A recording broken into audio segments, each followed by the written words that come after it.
But so what was yours again? So I took the test and I'm a ISFP, which is introverted, sensing, feeling, perceiving. Yeah. And I last time I took it, which might have been like a year or two ago, I was a ENFP.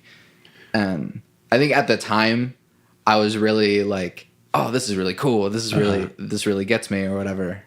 And now I've grown a little away from it, and now I'm just thinking maybe it just varies each time that people take it. My fiance has taken it like 3 times and gotten 3 different Right. things. I've taken it probably half a dozen times, and a couple times it thought I was intuitive instead of sensing. But they look at when you get the results, most of the time it's like a percentage of your 80% introverted, 20% extroverted. Sure. And then for the other 3, and that's me, it's it thinks I'm like 75 to 80% introverted. Yeah. And then for the other 3 qualities, I'm pretty close to the half and half. Yeah. So that this concept of this personality theory and all the Myers-Briggs stuff, when I first started diving into it, because basically I took the test and then you start reading the description of what this personality type is. And I just couldn't believe it was so dead on for me. It said things like muted enthusiasm, I was like, okay, yeah. And so in my head, I'm like, this is science, this is incredible. And then I started catching drift of the criticisms against it and people's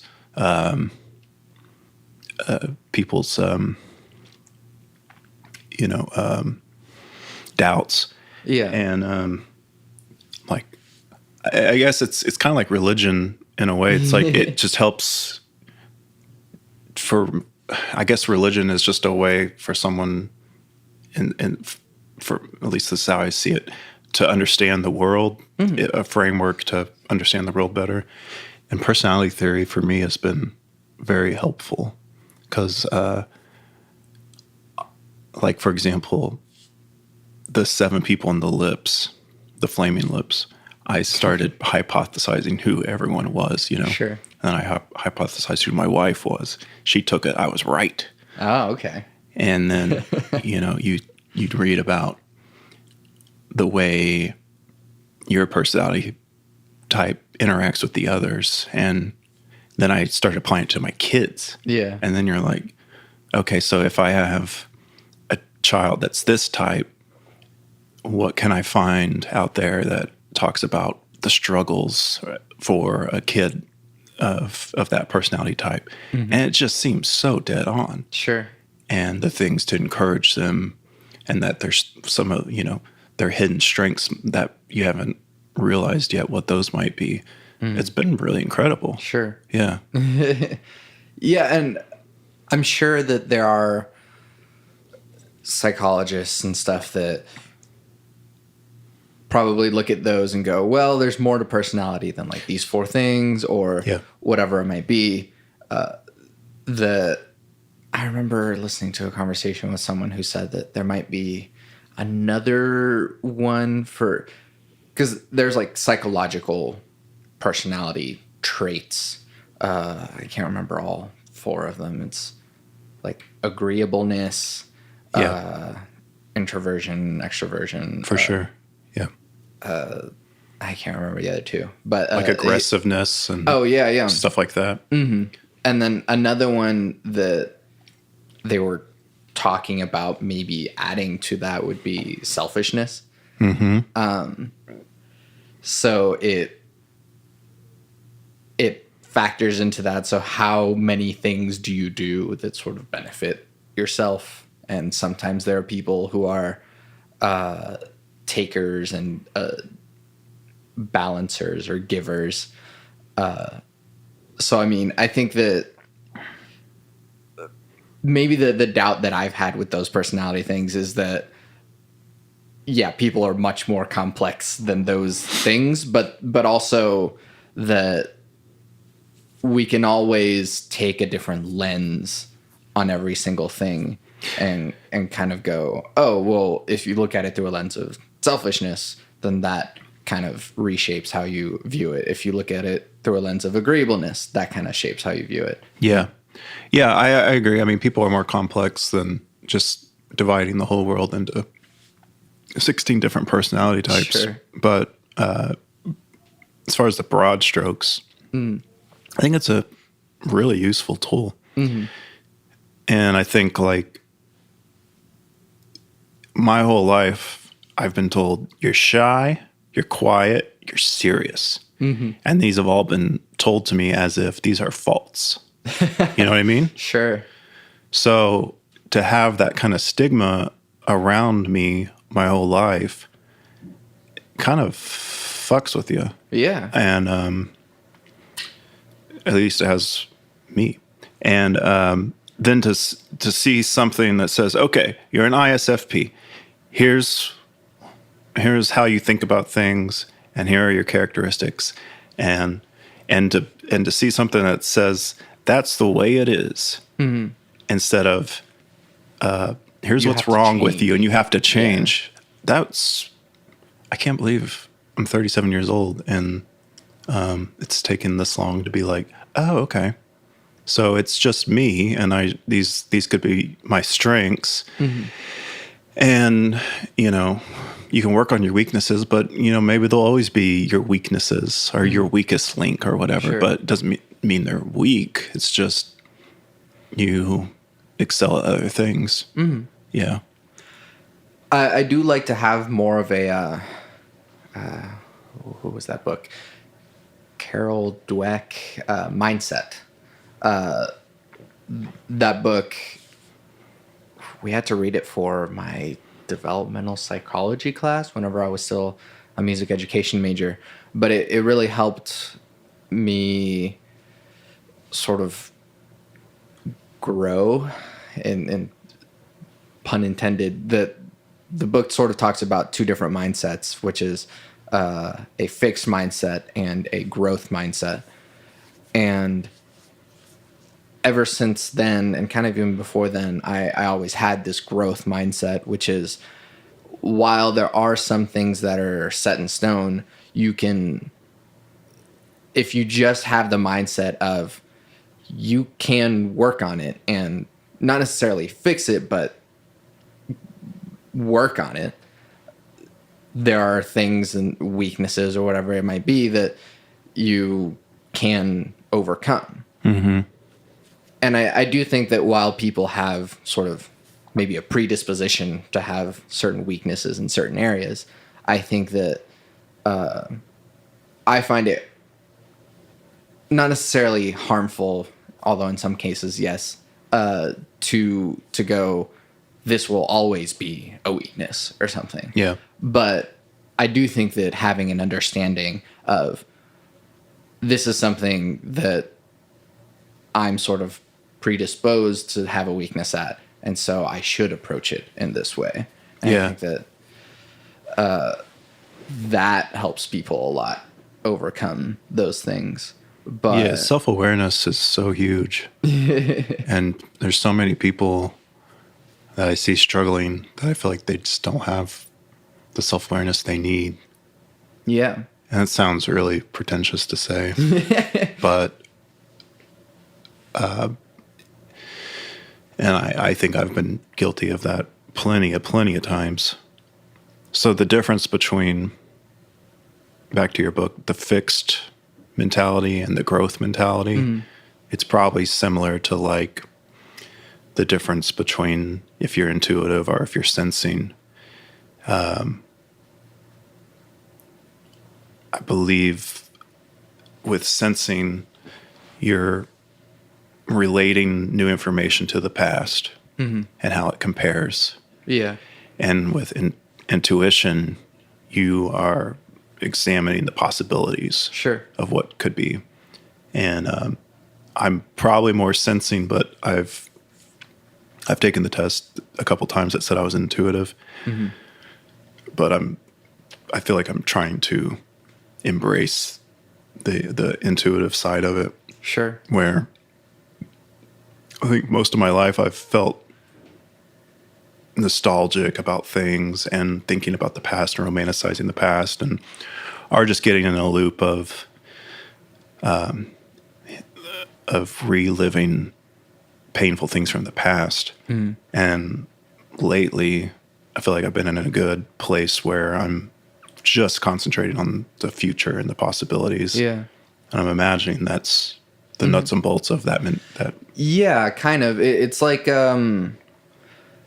understanding that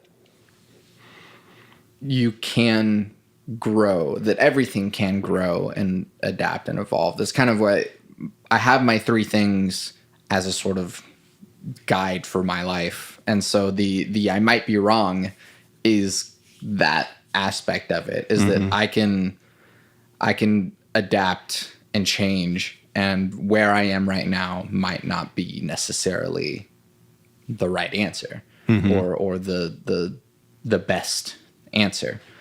And so I like thinking about it in that way, that I always kind of relate it to astrophysics, or a little bit, that the whole universe is expanding and growing and changing, and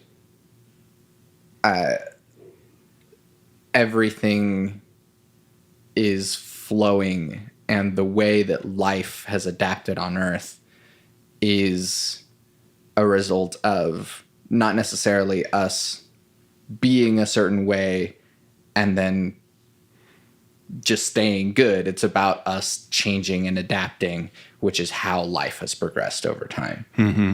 And so I think that might be more of what the growth mindset is that not so much that I am this way, but it's I can be better. Yeah. Or I can improve or adapt. At least adapt. Adapt, yeah. But I do find that I've gone on either side of the extrovert introvert thing that I mean people refer to as like ambiverts. Okay. That I like performing and playing music, and that's definitely an extroverted thing, and I like talking to people like this, and that's an extroverted thing. But there's also lots of times in social situations where if it's more than like 6 people, I just clam up. Yeah. Shut down. Yeah, I think it's like they would, if you could take the test, it would, if you're kind of in the middle, it says you exhibit both qualities, but you prefer this one. Yeah. So, yeah. And back to like the criticism of, you can't pigeonhole people. Sure you can't. But, this is a pretty decent, pretty bulletproof, framework to at least, reference people out of. Right. And I think I remember that learning about being an ENFP helped me feel more comfortable about the ways that I approach both myself and how I approach other people. Yeah. And that I do tend to intuit or feel how other people, like I'm an empath in that way, and I think that clarified that a little bit more for me. Yeah. One funny thing about touring that it shed light on for me is usually on the road. Thing about being on tour that people that haven't done it don't realize is how much of it is just being around people and sitting in this room like me and you are for hours, trying to find a way to pass the time, to fill the time. And on days off on the road, usually everybody goes out to a big group dinner or something, or goes to a bar or whatever. Sure. And I'm notoriously known for not doing those things. And because in my head, I'm like, I can't do that. I gotta be in this hotel room and, relive the history of Kiss on YouTube so that tomorrow I can face the day, Sure. And then when you start reading about how introverts get their energy, well, they get it from not being around people, Yeah. And they recharge, and it's like, okay, of course. Well, of course, that's why I am this way. Yeah. There's nothing wrong with it. It's just the way you, Yeah. it's the way you get energy, So in the past, when I felt bad about being one of the few Sure. Yeah. that doesn't go out to the big group dinner, it's like, no, it makes total sense, I think. And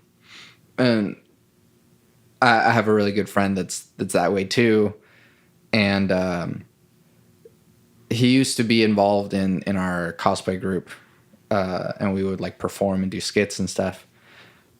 And over time, as we kind of realized, like, this is just like almost harmful to him. Yeah. Like, it became just a lot easier for us to go, oh, okay, well, let's just let him leave it be, because it's like actually kind of like hurtful. Yeah. And in touring, if you don't have a strong self-awareness, I think there's a lot of opportunities to really do some damage to yourself, because you don't know how to regulate yourself in these situations. If there are on average 100 beers in a dressing room every day, and you can't figure out that maybe you shouldn't drink 10 a day.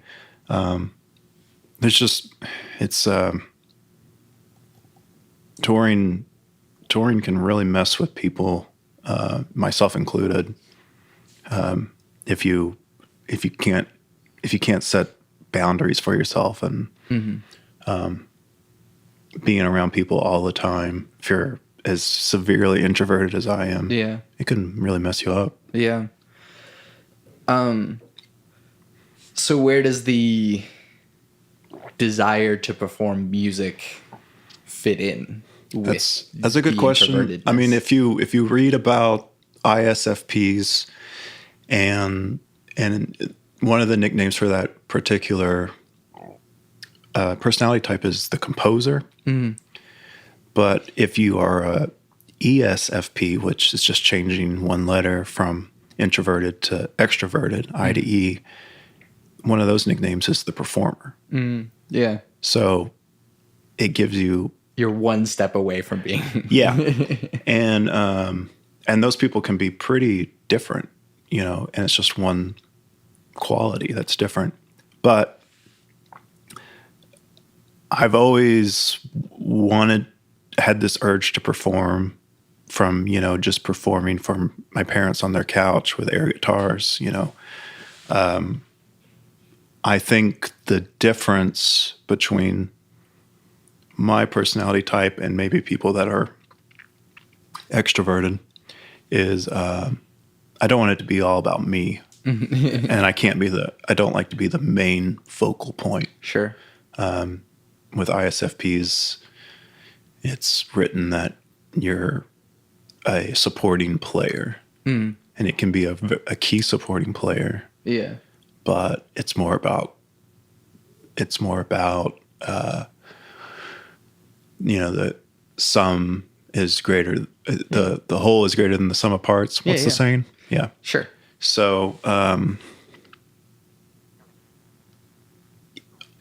I've done, growing up, I did talent shows where it's just me playing piano and all that kind of stuff. But I get really freaked out when it's like, okay, you're the focus. Not a fan. Yeah. Yeah.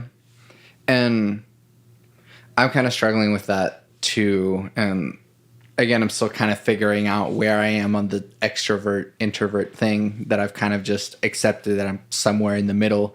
That, so like tomorrow I'm playing a show and my band is Santiago Ramones.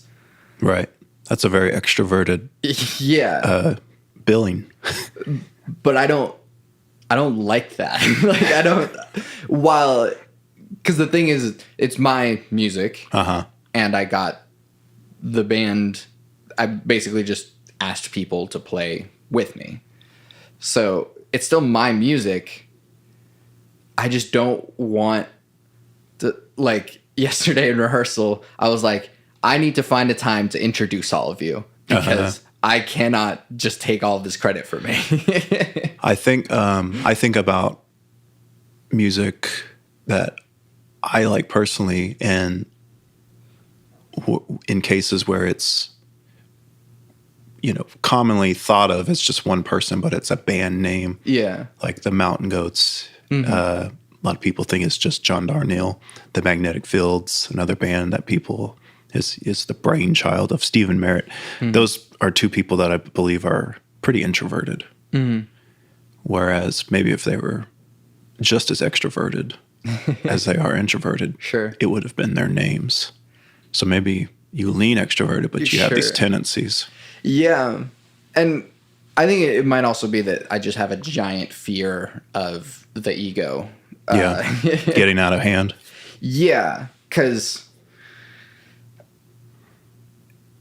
we're required to be humble. Sort of socially, we're required to be humble. But some people are rewarded for not being that, though.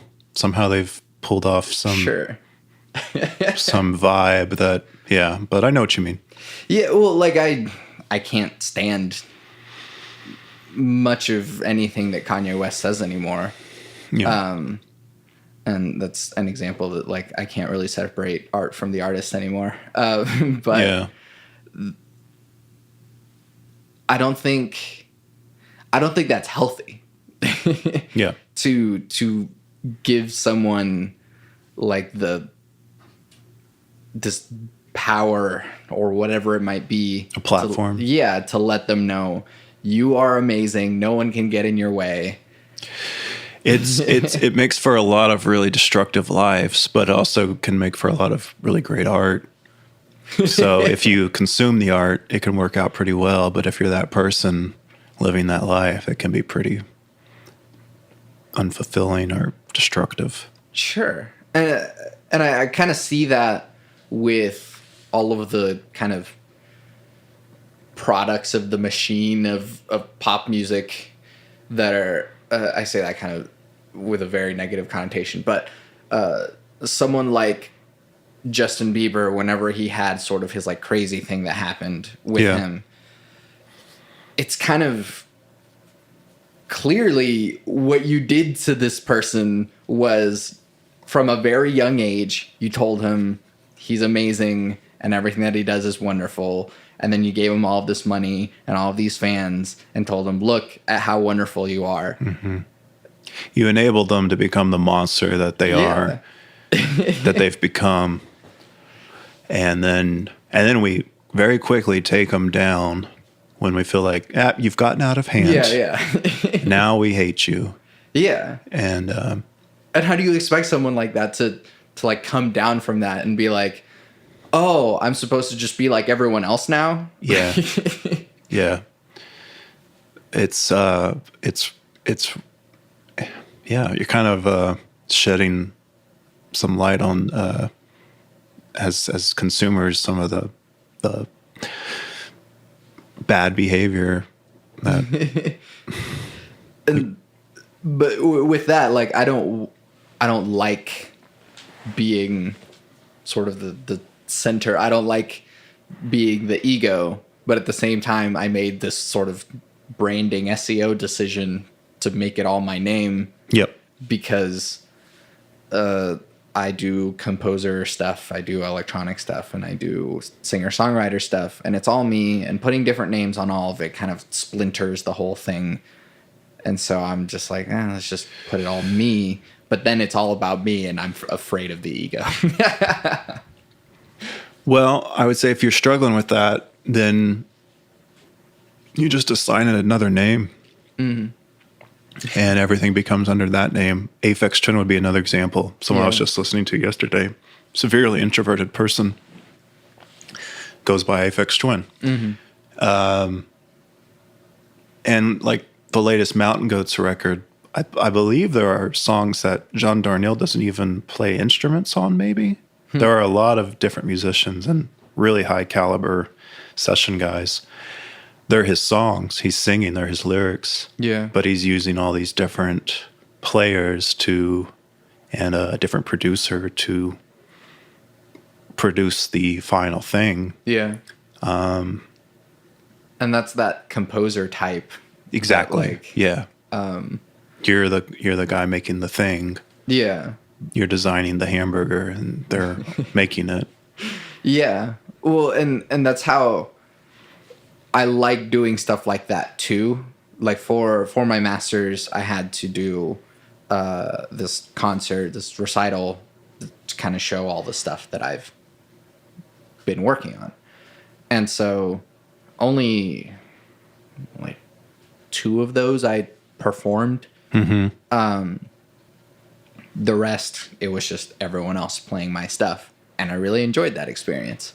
And then it's kind of weird too, taking that to like the commercial music or the contemporary music perspective, because a lot of times it's like, oh, the band is like the people playing it. Yeah.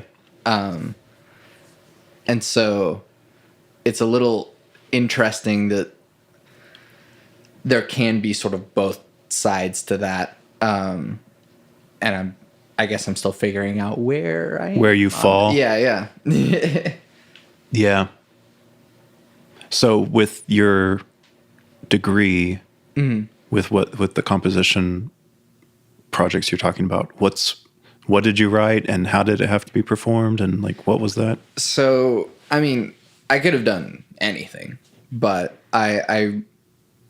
there was a set of 7 pieces and then 4 more after that. But the 7 pieces were a music cycle or a series of pieces that are sort of like an anthology of essentially Black Mirror, but with music.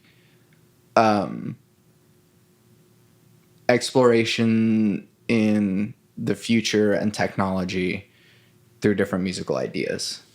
So there was 2 electronic pieces, a electroacoustic piece with a choir, a art song, a women's choir piece, and a short opera, which was all kind of telling different stories in the future and technology. It's ambitious. Yeah, well, it was fun. And thanks, I think.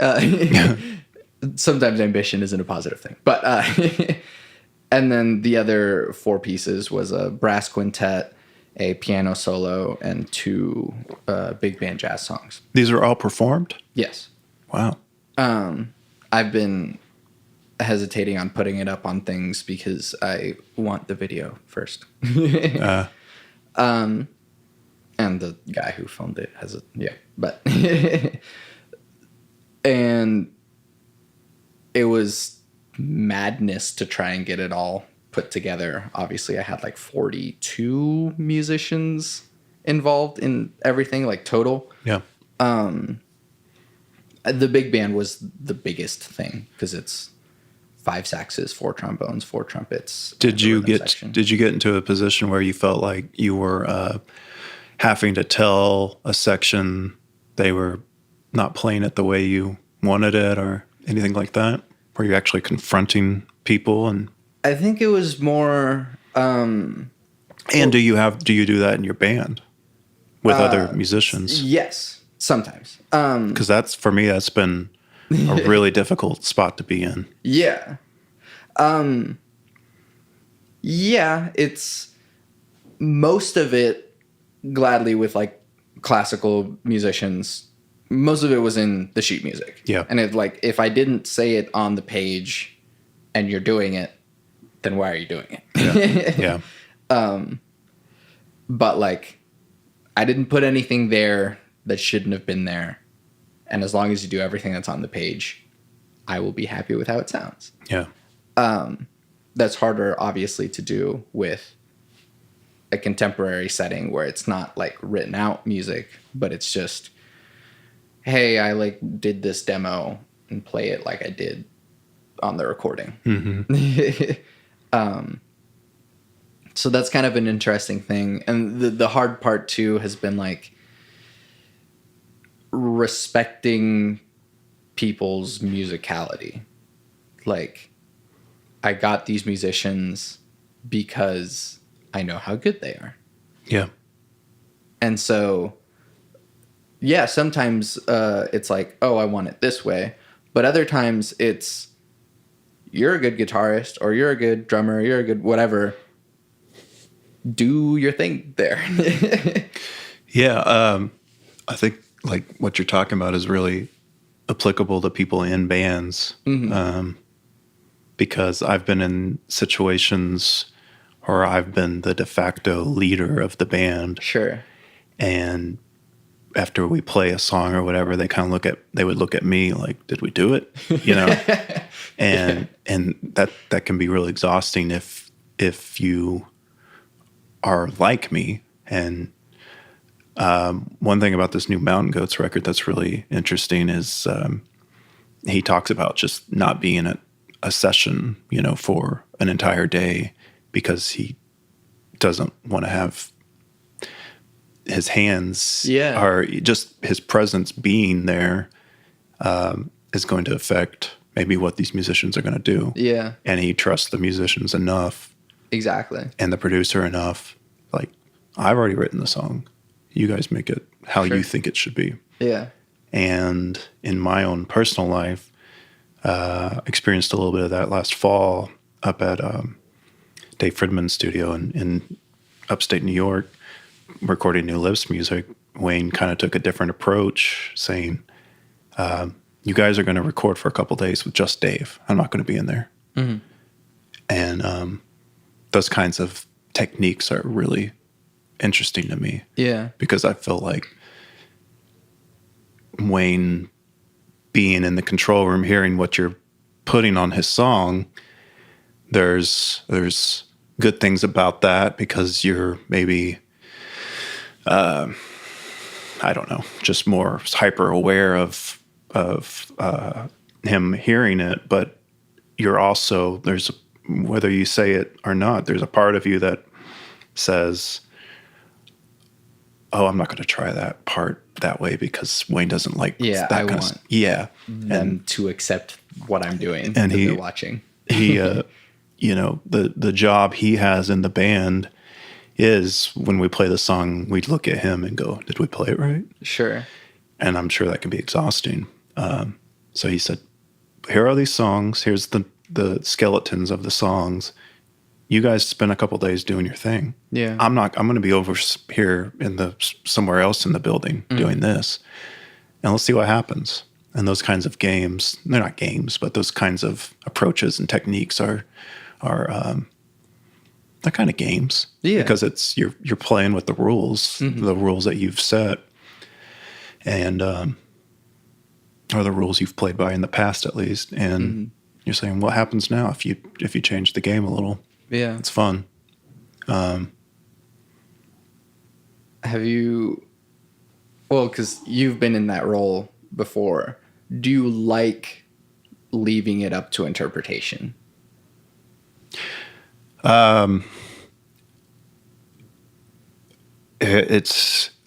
thinking through this. As an introvert, I'm thinking through the answer before I say it out loud. Yes, and it depends on how much I love and am in awe of that musician. Sure. Because sometimes if I've been in bands, and most all these bands I'm talking about are bands no one has ever heard of or has any, these are just bands that as a teenager and stuff I was pursuing. if the musicians weren't that great, then you have to micromanage every little bit. Sure. But if they're astounding musicians, then they do something that you never would have come up with on your own. And you're like, my God, that's so great. Yeah. Yeah. So I love to be surprised. The role I'm in now, I'm not in a position where people are playing pieces of music I've composed for the most part. So it's not like I'm putting myself out there that much. I'm more on the other side of it than anything right now. Do you want to be? No. I mean, I think part of getting older is finding ways to stay sane and make your life work for you. You only have so much control over it, and to let things go. And I feel like I'm in a pretty good place of content and where, the ways I can express myself are there. I'm not writing a lot of songs from start to finish and giving them to a band to play. And Sure. But I have my ways of adding to a formula that is kind of in place. And so no, I'm pretty good. Yeah. No Derek Brown symphony. I mean, it's interesting to think about, but I don't know I think it would just be for me personally. I don't know how much I would broadcast to the world, honestly. I think it'd just be me listening to it on headphones, getting enjoyment out of it that way. Yeah. That is an interesting thing. So, like, there are people that make just their own music for themselves. How much of that, like, because I feel like I have the part of me that is the extrovert that's like, I made a thing. Like, the child that draws something and like, shows it to the parent. Yeah. Other than, instead of just like the child that draws something and then like puts it in their binder that's full of other drawings. Yeah. And just never shows them to anyone. Yeah. How much of that would you, I guess, rather have? Like, would you rather have a whole bunch of music that you're just content with listening on your own? Or do you want to show some of it? I guess having the binder full of music is more appealing. I'm not indicating I have a binder full of music. Sure. But certainly I have a lot of things that no one's ever heard. Yeah. That I think are really great. That urge to get it out to the world isn't as strong as it was 15 years ago. Sure. Yeah. To get that validation. It's that's gone. That's long gone. Do you ever put shades of that into, like, oh geez, they are getting the flood alerts or whatever? Oh yeah. But do you have, like, maybe in a session with the Lips or something? Yeah. You're like, oh, here's a thing that I've been messing with. Yeah. I mean, the way it works with the Lips, I suppose if I've had musical ideas that I've been thinking could be good for the band, I'll just send them. I'll create everything in my own controlled environment, the final mix and all that, and then send it to Wayne and Steven and say, I don't know if this is something we could use in some way, if this would help, but this might be something for the Lips. There's things that, like, I made a piece of music the day my wife told me she was pregnant for the first time. I just made this piece of music, and I was like, I never giving this to anybody. Sure. It's just for me to commemorate the moment, So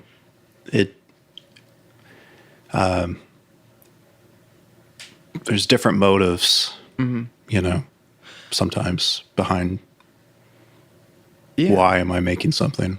Yeah. Yeah. I actually just kind of thought about that like in the same way that a diary is like writings for someone to process emotions and what they went through their day or whatever. Sometimes people put poetry and like, oh, here's just my like private feeling or whatever. Yeah. But you don't have to like broadcast your diary out to the rest of the world. Some people's social media is them sending this. Yeah. But I guess I hadn't thought of the idea of having music be a diary as well. Yeah. I would say for me personally, it's been that. Mm-hmm. Yeah. So nobody asked Derek about that. You're never going to hear that piece of music. And it's fine because it would be the equivalent of like sneaking in and reading someone's diary. Yeah. I hadn't quite thought of it that way, but you're right. Yeah. Because I definitely do have poetry that I've written that I'm like, I don't think this is like a song thing, nor is it like a put it out in places sort of thing. Right. It helped me, and that's fine. That's all it needs to be. I think that's healthy. Yeah. To think like that and to set those boundaries.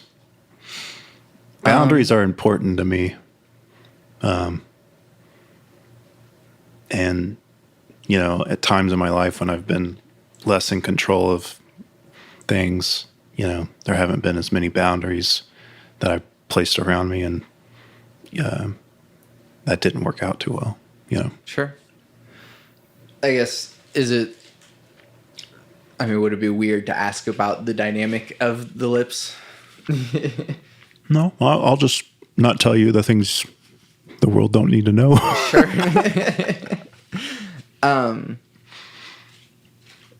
So yeah, like what is because there are bands that like, oh, everyone contributes equally. And then I don't think the Lips is that way. No, I don't think there's that many bands that are like that, honestly. It'd be really hard to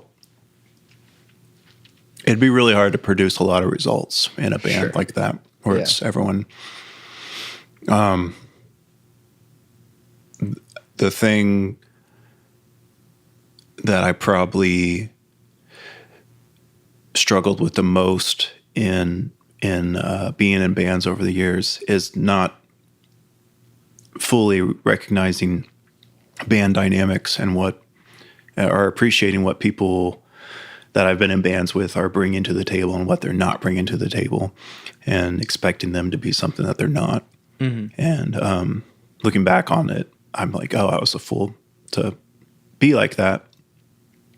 But if there's anything I can help students here at the school learn, is maybe your role in a band and other people's role, and trying to work on recognizing that. Because no, the Lips aren't like that at all. Mm-hmm. And the Lips are kind of a weird thing in that there are 7 people in the band. Yeah. So there's, that's a lot of personalities.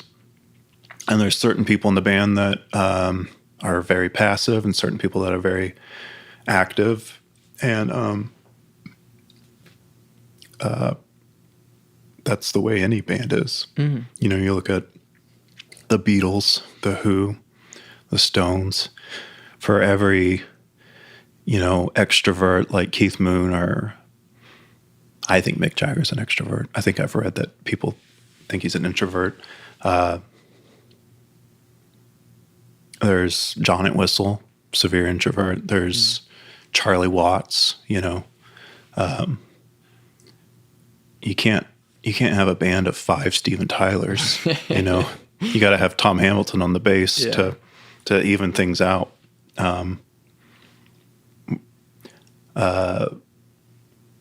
So for me, looking at each member of the band on paper as to what personality type they are, and then looking at it all as one big puzzle piece. It's pretty fascinating, whether it be the Lips or it's the Who, going, okay,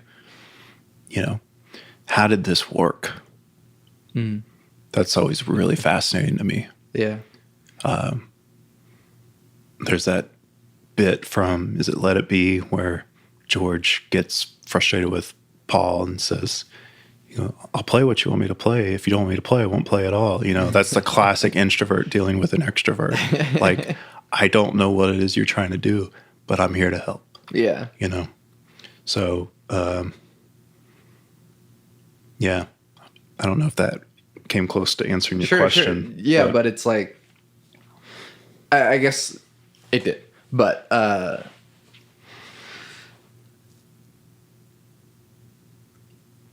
band dynamics are, you've got a lot of ego at stake. You've got a lot of passion. This is someone's art. This is the songs are extensions of how they're projecting themselves to the world. It gets really emotional and it's amazing. That's what makes bands so fun. As far as just being a spectator. Yeah.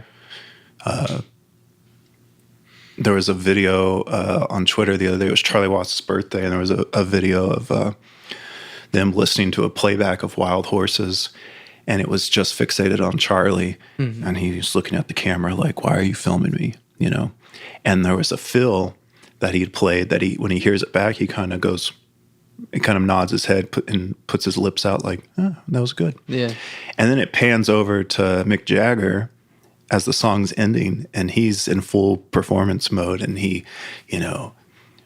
is making motions with his arms about how great and grandiose it is, and then he kind of claps, and it's like, oh my God, what a great little clip to illustrate how different people can be.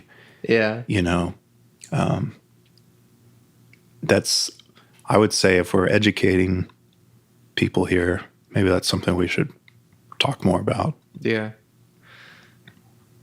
In a band of 7 people,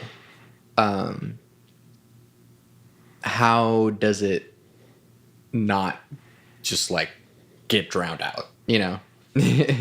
How does what? How is it not just like too much?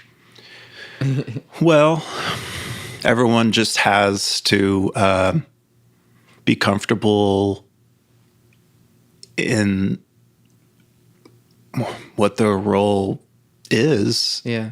And Jake Ingalls, one of the guys in the band, he's also the main dude in his own band. But in the Lips role, he's a supporting player. Yeah.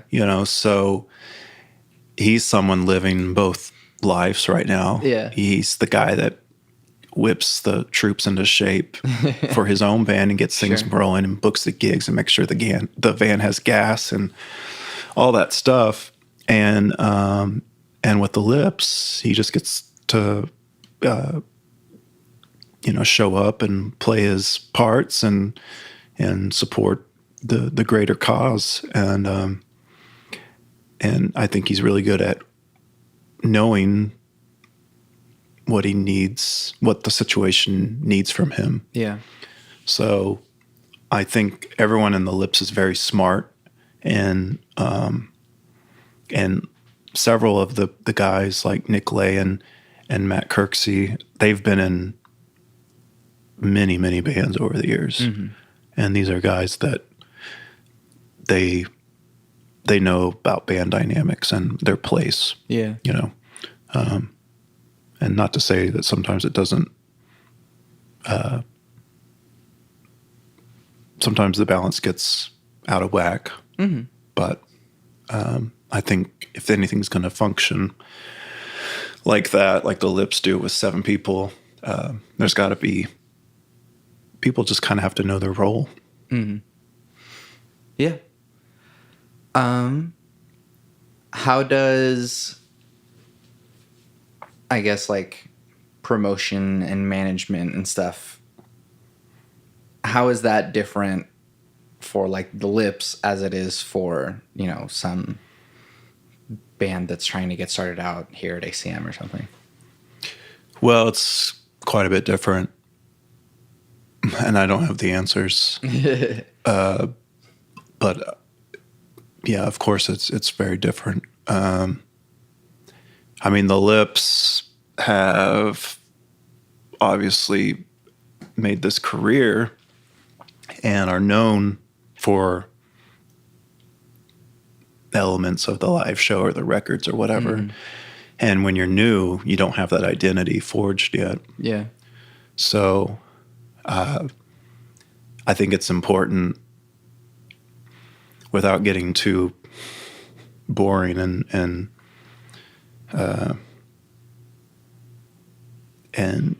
approaching it in a way that I don't like to approach things. You kind of have to, as an artist, you have to sort of find what are the things that I want to project out to the world. Yeah. If they're going to start to become interested in my band and my music, what do I want them to walk away from it thinking about me? Mm-hmm. And what do I want them to think when they hear my music or when they read an interview with me? You know, you're branding yourself, and that can be really hard for some people. So with the Lips, it's just continuing on the trajectory that the Lips have been on for a long time. Yeah. And adding to that as you go. But with a new band, I think it's just important for a young artist to go look at it and say, what do I want to project out? Yeah. And I don't know if that really answers what you're asking, but you kind of have to find an identity and box yourself in a little bit. Yeah. Not a lot, but you know what I mean, though? Yeah, yeah. Well, we're making a product. You are, yeah. And yeah, you know, everything, you know, this package of donuts has a presentation to it. And yeah, you're doing the same. Yeah, yeah. And if anyone hears this and goes, oh, shut up. It's like, no, you are. Yeah. I mean, not to say the music isn't special and all that stuff, but you have to put it together in a way that, you know, is a consistent experience for the people finding it. Yeah. And then it's kind of a difficult quandary about selling art. Yeah. In that we talk about art in a way that it's like, oh, it's this, you know, priceless thing. Yeah. It's our communication of our heart or whatever. And it's like, but also it costs $3.99 per month for you to be able to like. And that's the difference between what we were saying earlier, between like, here's the music that I made for me, and then here's the stuff that's going out to the world. Sure. You know, I think you're touching on that. Yeah. And I mean, there's still stuff that like, there's still a way of selling that, the like diary, if you will. And there's people who do that. And in a way, it's some of the songs that I have, I am doing that, but like, it's still kind of a weird emotional thing to put yourself through as well. Because not only are you like using the music as like a therapeutic form of expression, but it's also like, buy it. Yeah. Now I'm going to try to sell it. Yeah. Yeah. And it's not for everyone.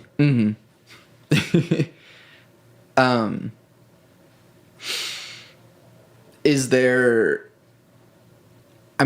an approach that can be there with like, obviously you take a different approach from someone who's like, I make pop music, listen to this fun, crazy music, and someone who's going, I make very intimate music that's about, you know, emotions and relationships, and now I'm going to put this out so that hopefully other people will enjoy. And what? I'm sorry. What's But the, like, how do you approach that differently? Like, how would you market the intimate type versus the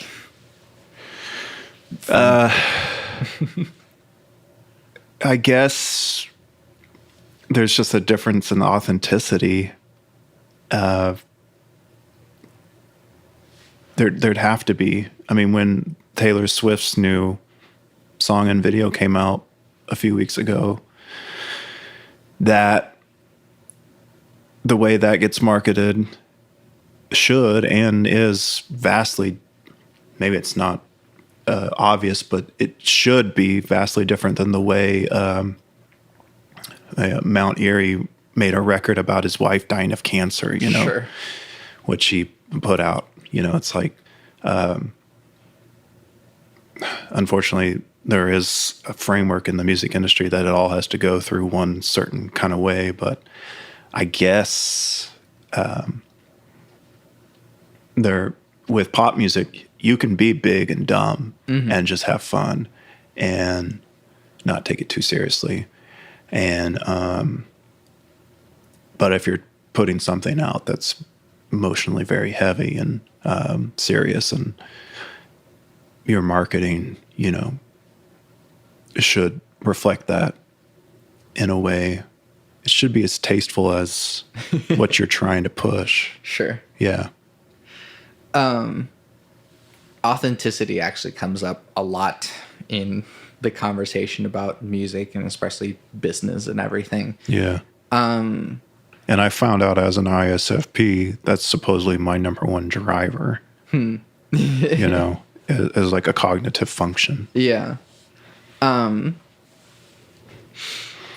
How do you, I guess I keep asking these business questions because that's kind of more of what you do here at ACM, but also because of what I need help with.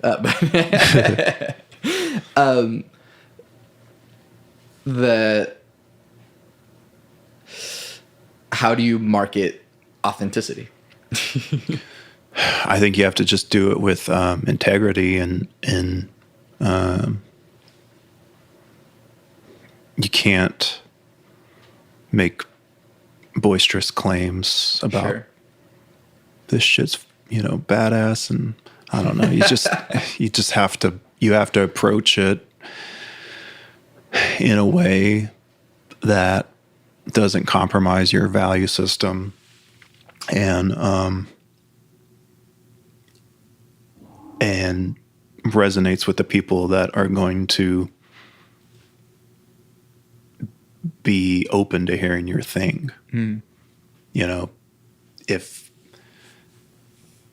because we all are tuned in different ways, that if a commercial comes on TV and it's of a certain tone that I don't like, I'm immediately out.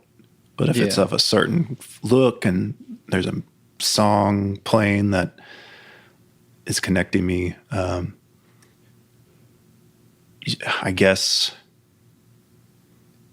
if we're talking about Santiago and marketing something that I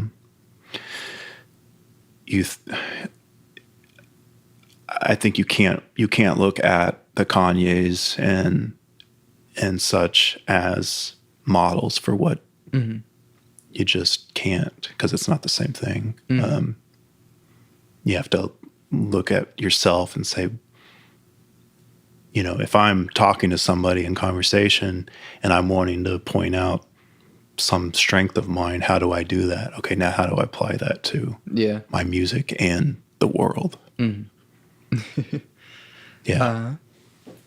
Last thing. That was me skirting a question. Sure. What's something that you've been listening to, watching, and playing, if you play video games, or reading, that you want people to know about? I've been going to the library a lot this year, the public library, which I think is I don't know how many people go to the library still. Yeah, those exist and they're great. They're wonderful. It's been a really fun year. Not even reading the whole book, just getting a book, reading a few chapters, taking it back. Been reading a lot about personality theory. I'm always reading about music. I'm typically always reading a Neil Peart memoir. He was the drummer in Rush, and he writes a lot of travel books. I love his travel books. I find myself, when I'm not traveling, I read about traveling.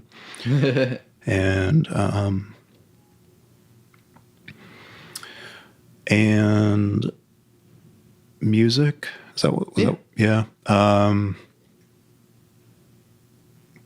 We talked about some of the things I've been obsessed with, but I think I'm just enjoying having access to almost everything in the world with high speed internet. Yeah. You know, like I said, being 37, you start to figure out what you like, and it's really good once someone played a song the other day, and they're like, "Oh, I love this band," and within 20 seconds, and the singer came in, I said, "That's not for me," and I think they're like, "You're an asshole." I'm like, "No, I just know." Yeah. And there's so much good music that I haven't discovered yet that I don't need to listen to the thing I know I don't like. Sure. You can still like it. It's cool. Yeah. There's too much out there to try it. There's too much. Everything. Yeah. Yeah. Just the other day, some Stephen Stills solo song from a 1972 record I heard. I was like, that might be one of the greatest songs I've ever heard in my life. And it's existed for my entire life. Yeah. How many more are there like that, you know? So no, I'm not going to listen to Foals. And then watching if you... Watching, I'm less good about that. I find YouTube has just become my kind of TV because I pull it up and it kind of knows what I like. Becoming one with the machine, Derek. Yeah, I mean, we don't have cable at the house. We have the Hulu, Netflix kind of set up, but I stopped paying for the crazy cable. And I love it, but... Yeah. I'd be surprised who does have cable anymore. Yeah, but I mean, like, people... And I don't know how people are getting shows like Barry and stuff that are on HBO, but with the kids... and my 3 kids being the ages they are, there's just not a lot of time for that. You know, I can listen to music at work or in the car, podcast or whatever. I'm a huge digester of Mark Maron's What the Fuck podcast. I mean, I try at least every episode every Monday and Thursday. So that's become a very ingrained part of my life for several years. Yeah, I kind of have my routine of things I constantly go through and digest. Yeah. I had this one rule about the Grateful Dead this year where I would be working in my office and I'd start a live show because a lot of these live shows are completely available on YouTube or archive.org. Yeah. And I would make myself not skip ahead or you know, even if they're like doing the worst version of Johnny B. Good or something, I'd make myself stick it out and just listen and go, oh, okay, there's something here that I don't understand or don't know about yet. And I'm just going to make myself listen. So that's been one funny little, and it kind of helps with that like attention deficit issue that I sometimes get where you're like, I'm just going to go to the next thing. Yeah. It's like, no, I'm sticking it out. We're going to listen to this set. Yeah. Experimentation is how we all learn. So I agree. Once again, thank you so much for doing this with me. Hey, thank you, man. It's been fun. And once again, plug your stuff. Flaming Lips are going on tour this summer, and come say hi. Yeah, I mean, if you won't say it, I will. But like, the Flaming Lips put on like some of the best live shows you will ever experience. So like even if you don't listen to them, it's definitely worth going to see it because it's an experience. You'll have fun. Yeah. Well, once again, I'm Santiago Ramones. I'm Derek Brown. You can find everything that I do on my website, santiagoramones.com. I make music. You can download my demo or pay for it, Songs with Words. I hope to someday put out this ambient album that I just have been waiting to get money for it, but like that'll be out eventually. I'll listen to that. Yeah. Let me pull up the next show that I have. I'm playing an acoustic gig at the Plaza District on July 6th in the morning. And I'm playing a acoustic electric gig at the Patriarch on July 19th. And that'll be at like 8 p.m. So come see it, come say hi, come hang out. I do a great variety of music. I always on my podcast with my 3 things, they shape my life philosophy. Those 3 things are: love never fails, it's going to be okay, I might be wrong.